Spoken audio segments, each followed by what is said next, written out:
Damos inicio al curso de idioma español con la guía de estudio número 3 con el tema textos literarios. La clase pasada hablamos qué es un texto literario. Dijimos que los textos literarios son la forma de expresión que se tiene y hay diferentes tipos de textos literarios. Hablamos de que el texto literario, vimos dentro de las características de los textos literarios, dijimos que el objetivo es comunicar, tienen un estilo. A eso le llamamos estilística, y cuando se habla de la estilística, se habla de las figuras literarias, ¿sí? Hay a veces el personaje lo que quiere es dar a conocer, o sea, tiene una intención en su texto, entonces va a utilizar figuras, ¿verdad? Por ejemplo, cuando a veces dice el corazón le dolió fuertemente. Es una figura literaria porque literal, sentir el dolor físico es una cosa. Y claro que si hay dolor del corazón, por ejemplo, las personas que sufren un paro cardíaco sienten la sensación en el corazón, pero cuando se habla de un sentimiento literal, no podemos hablar de dolor, ¿verdad? Entonces, vemos que es una figura literaria. O se le partió en dos el corazón, literal, no se puede, ¿verdad? Está hablando de un sentimiento. Entonces, el autor tiene una intención, tiene un objetivo, hay una expresión en el texto literario. Otra de las cosas respecto a lo que es el texto literario es que dice... En el discurso, que en cuanto a lo que es la literatura, hablamos de que carece de finalidad práctica, el resultado de una creación personal destinada a perdurar o permanecer inalterable, la perdurabilidad del texto como tal. Hablamos de que también supone una comunicación diferida, tiene un plurisignificativo, es decir, que tiene diversidad de significado. Y aquí en el texto literario hablamos de que hay un lenguaje literario. En el lenguaje literario aquí estaríamos hablando de la manera en que el autor quiere expresar la idea central, y hay un significante y hay un significado. Dice, en el uso literario del lenguaje se produce entre el significante y el significado una relación distinta a la del uso cotidiano y de las ciencias humanas o experimentales. Son características del lenguaje literario. Miren, presencia fundamental de la función poética, es connotativo y sugeridor, obedece a una voluntad de estilo. Y aquí tenemos algunas cualidades de ese significado del lenguaje literario. Dice, con esa intención, la de desautomatizar el uso habitual del lenguaje para enriquecerlo y convertirlo en hecho artístico, se emplean, entre otros procedimientos, un léxico, que es la manera en que hablamos, dice, más escogido y preciso y expresivo. Es especialmente significativa la elección de los adjetivos, sobre todo cuando se trata de adjetivación valorativa, los epítetos. Es decir, que cuando usted está en el lenguaje literario, su léxico tiende a ser variado, es decir, la forma en que usted habla. Cuando una persona lee mucho, tiene diversidad léxica, es decir, puede incorporar palabras más sofisticadas en la forma de expresión, pero cuando usted no lee, su habla o su lenguaje léxico es coloquial. En Guatemala tenemos muchas formas de expresión coloquial. Era como, por ejemplo, yo le decía, cuando queremos decir niño, en un léxico correcto el término sería niño, pero en un lenguaje coloquial decimos patojo, pero isto. Entonces vemos que nuestro léxico es bajo. Por ejemplo, cuando usted quiere referirse a un señor o a una señora, en un léxico apropiado sería dama, caballero, pero en nuestro lenguaje coloquial, ¿qué decimos? El don, la doña, o el viejito o la viejita, ¿verdad? Entonces ahí vemos que carece de un léxico más sofisticado. El léxico es muy importante. ¿Cómo usted adquiere una diversidad léxica? Lea mucho, por favor, lea. Y cuando usted encuentre una palabra a la cual no le encuentra el significado o usted no le entiende, entonces lo que usted va a hacer es ir al diccionario y leer cuál es el significado de esta palabra, y así tendremos una diversidad léxica. El siguiente elemento dice construcciones sintácticas más variadas y mayor densidad conceptual. Es decir que, mire pues, cuando habla de las construcciones sintácticas variadas, se está refiriendo a que no solo usted tenga un léxico variado, es decir, que pueda utilizar diversas palabras y que sea bastante creativo en el hecho del uso de las palabras, sino está diciendo construcción sintáctica más variada y mayor densidad conceptual. Mire pues.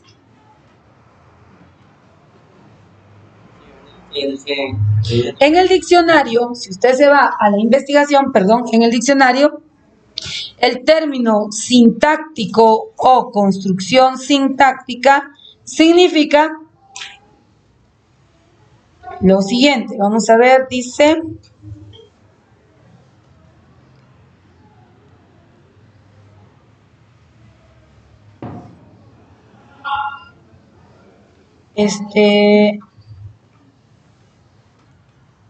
bueno.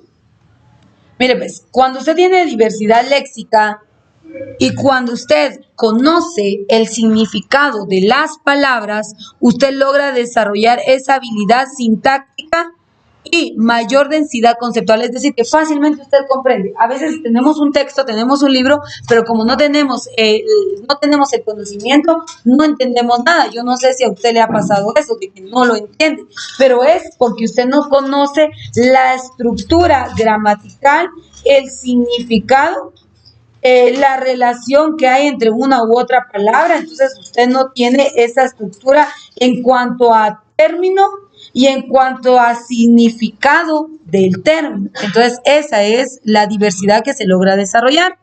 Mayor manifestación de lo imaginativo y afectivo, de las vivencias, de las ideologías, es decir, que usted desarrolla esa capacidad de imaginación, esa capacidad de interpretación, esa capacidad comprensiva, la logra desarrollar.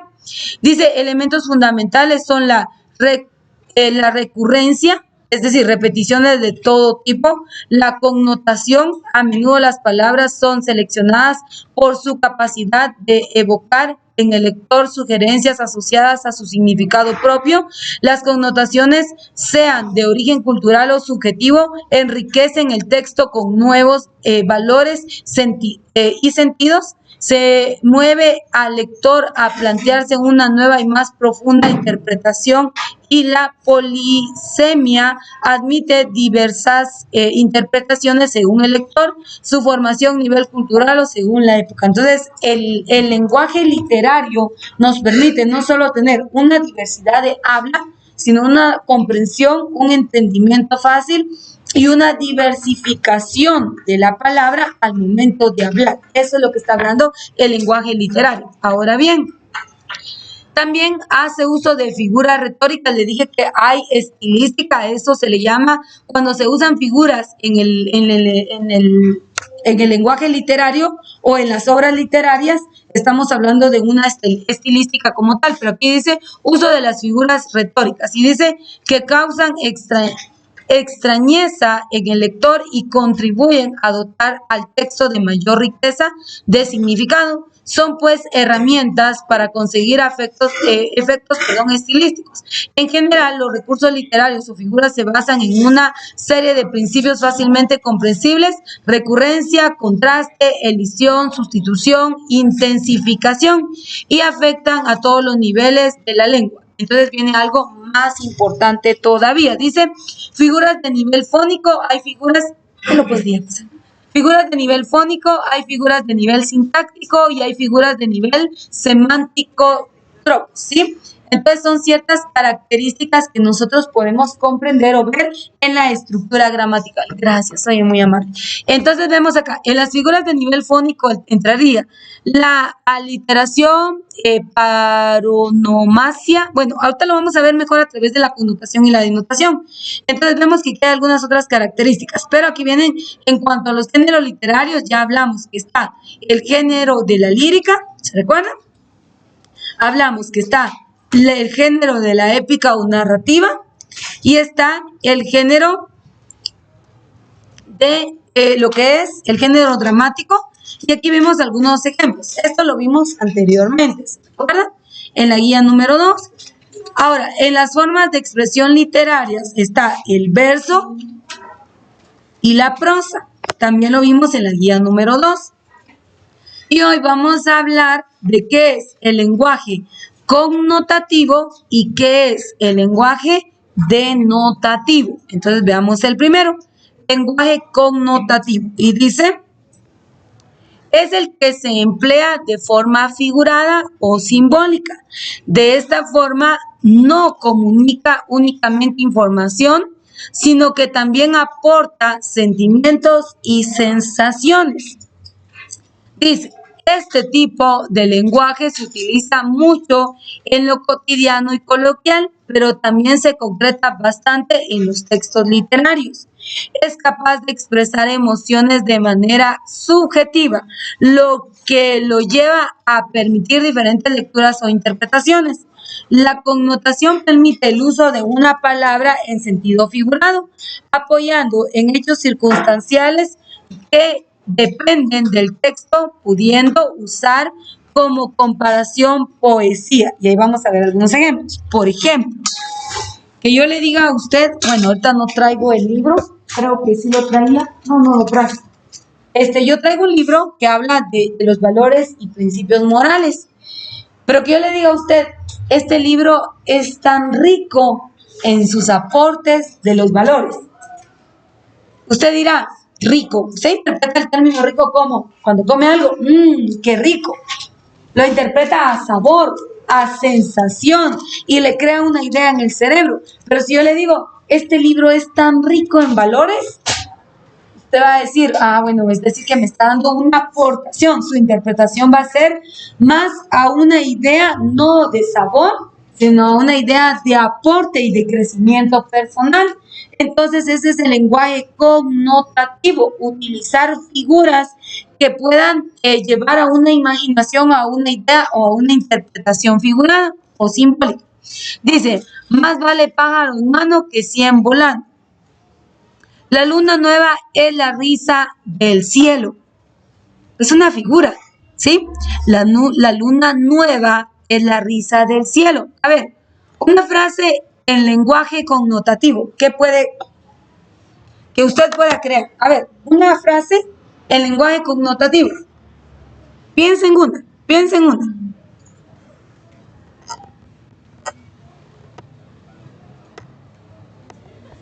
A ver, piensa en una. ¿Frase qué? Una frase en lenguaje connotativo. Más vale viejo conocido que nuevo por conocer. Muy bien, ahí está. Más vale tarde que nunca, ¿verdad? Ustedes, eso es cuando nos justificamos, ¿verdad? Como, es decir, lo hice, peor hubiera sido que yo no lo hubiera hecho, ¿verdad? O sea, ¿me entiendes? Peor es nada, algo así. Comúnmente utilizamos el lenguaje connotativo, ¿sí? Cuando decimos sí, peor es nada, es como, bueno, no hay de otra, ¿verdad? Esto es lo que tocó, ¿verdad? ¿Qué se puede hacer? Esa es la idea de peor es nada. Otra idea, a ver, por eso dice que coloquialmente, o sea, lo tenemos muy comúnmente en nuestro vocabulario, ¿sí? ¿Qué otra frase? A ver, en lenguaje connotativo, a ver, busque una frase en su lenguaje coloquial, o sea, en su forma de expresión de algo. ¿Qué otra frase? Echando a perder se aprende, ¿sí, verdad? O sea, en lugar de aceptar y decir, bueno, lo arruiné, lo descompuse, no lo logré. ¿Cómo? Los errores te hacen más fuerte, dice. ¿Qué opina usted? De los errores se aprende. Ahí está, o sea, ahí viene el lenguaje figurado, ¿sí? Lenguaje figurado. Entonces, el lenguaje connotativo es el lenguaje figurado. Es el lenguaje que nos permite tener una idea de algo que no es así, pero por eso dice, es la que se emplea de forma figurada o simbólica. De esa forma, no comunica únicamente información, sino que también aporta sentimiento y sensaciones, ¿sí? Más vale tarde que nunca, dijimos, ¿verdad? Uno de ellos. ¿Qué otro? Podríamos decir, a ver, el peor es nada ya lo tenemos. ¿Qué otro? ¿Qué otro? A ver, en nuestro lenguaje coloquial hay varios. Si yo te los digo, no tiene sentido, porque yo los estoy pensando y usted, sí, no. Yo quiero que usted piense. ¿Qué otros? ¿Qué otros empleamos como lenguaje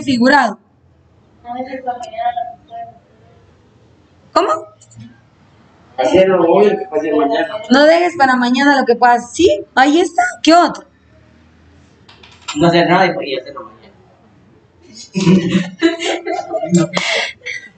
A ver, qué otra frase podemos emplear en lenguaje connotativo que lenguaje connotativo al lenguaje figurado? Lo mismo, pero más barato. Lo mismo, pero más barato, ahí está. ¿Sí? Hay tiempo más que vida. Sí, dice que hay más tiempo que vida, dice la comunidad. Sí, lo utilizamos, entonces, oportunidad es solo una. Dice, sí, podría ser parte del lenguaje figurado. Entonces, ¿qué hace el lenguaje figurado? Desarrollar o permite dar la idea de sentimiento o sensación. Ese es el lenguaje connotativo.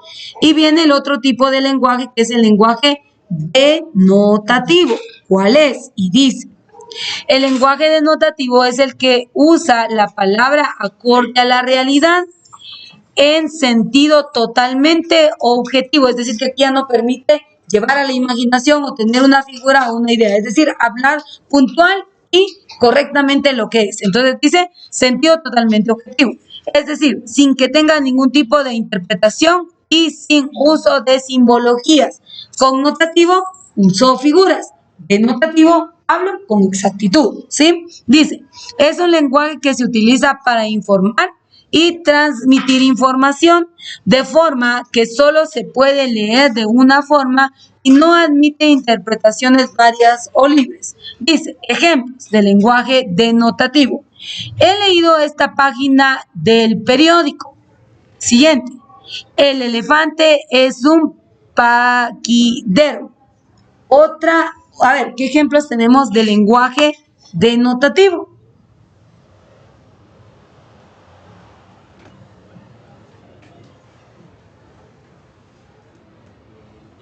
Tengo.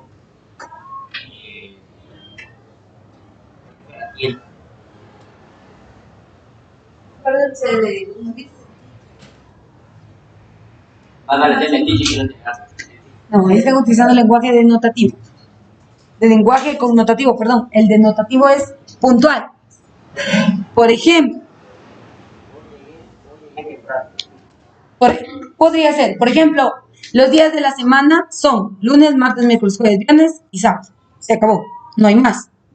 Los meses del año son 12, no hay más, no hay una interpretación. Por ejemplo, las estaciones que se marcan en Guatemala son 2, invierno y verano. Se acabó, no hay más opción.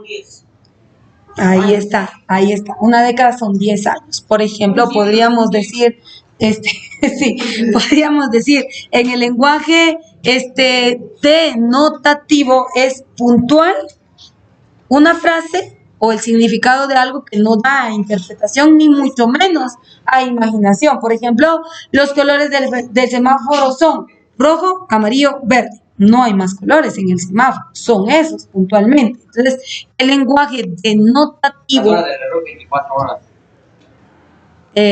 No serían las horas del día. ¿El hábito? ¿Cómo? ¿El hábito? El hábito. Los colores de los hábitos. Es como si tienes que llegar todos los días a las...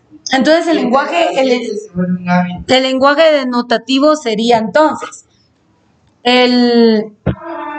la realización de actividades constantes convierte al hábito. Eso es, en un lenguaje denotativo. Sí, o sea, es decir, hablar puntual, es decir, algo que no se presta interpretación. Los textos científicos tienen un lenguaje denotativo, es decir, que el texto, cuando usted está leyendo un texto científico, un texto de matemáticas, no hay doble interpretación, ¿verdad? Ustedes es puntual, lo que es, punto. No hay ningún cambio. Por ejemplo, los números primos son 3, 7, ¿qué más? Y Un ejemplo, ¿verdad? Los números primos. Los números pares son 2, 4, 6, 8 y así. Entonces es literal, es exacto y no se está imaginando, ay, no, en verdad no se puede porque es puntual, es exacto, es específico. Entonces ahí tenemos un lenguaje denotativo, a diferencia del lenguaje connotativo, que ahí sí hay una interpretación. Entonces, en la guía de estudio, preste atención, número 3, tenemos Vamos a trabajar lo que es las actividades, vea, aquí está, las actividades para lo que es el tema del lenguaje connotativo y lenguaje denotativo, ¿sí? Y entonces viene, a raíz de esto, la actividad que dice, a partir de las siguientes expresiones, convierte de connotativo a denotativo sin alterar el sentido de lo expresado. Entonces dice, ejemplo, los alumnos tuvieron una maratónica jornada de trabajo. Ahora páselo al lenguaje connotativo. Los alumnos tuvieron una extenuante jornada de trabajo. Ahí está el término denotativo, porque el connotativo llevó a la imaginación. El denotativo fue puntual. Algo extenuante significa algo preciso, algo cansado, algo saturado. Ese es el término extenuante. Entonces, aquí la actividad es que hay algunos ejemplos de oraciones y usted los tiene que convertir de connotativo a denotativo, ¿sí? Y la actividad número 2 dice en el siguiente cuadro, indica si la expresión es connotativa o denotativa. Y dice, entrégame el libro que te presté. ¿Es connotativo o denotativo? Fue al médico para que le dieran medicamentos. Tu corazón es muy bondadoso. Bueno, entonces ahí está. Dice, lee atentamente el siguiente texto poético, destaca los versos donde encuentras el lenguaje connotativo y responde las preguntas. Connotativo. El verso es, ¿cuántas veces intenté alejarme de tu red? Muchas más de las que yo recuerdo. Blanco viste tu obsesión, negro es tu corazón. Encadenas mi absoluta libertad. Entonces ahí usted tiene que, ¿verdad? Qué tremendo este texto, ¿verdad? Bien fuerte. Le llevó a la imaginación. Ahora bien, tiene que clasificar cuál es el lenguaje denotativo y entonces dice el lenguaje connotativo, y responda a las preguntas. ¿De qué habla esta estrofa? Y escribe los versos donde encuentre el lenguaje connotativo. Y estas serían las actividades a realizar. Recuerde que todas las actividades realizadas en el día 2 y 3 forman parte de las series de la evaluación final. Entonces, con esto concluimos la guía de estudio número 3.